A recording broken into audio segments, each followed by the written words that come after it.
English pronunciation is difficult. Let me help you make it easy. Let's start with vowels. There are 14 vowel sounds in English. So let's start with the short vowel sounds. Short letter A sounds like ah, ah. Short letter E sounds like eh, eh.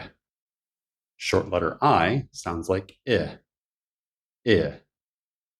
Short letter O sounds like uh. Short letter U sounds like uh. Here are example words with each vowel.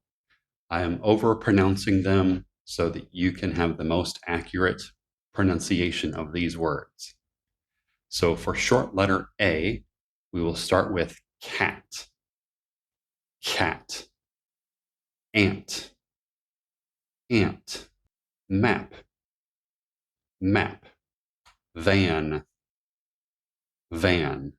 For short letter E, the examples are egg, egg, bed, bed, leg, leg, pen, pen.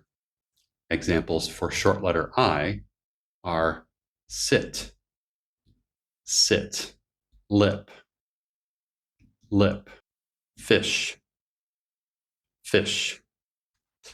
Examples for short letter O are hot, hot, fox, fox, pot, pot. For short letter U, examples are up, up, rug, rug, bug, bug, and sun, sun. In the next video, we will talk about long vowel sounds. So make sure you come back for that, and we'll see you next time.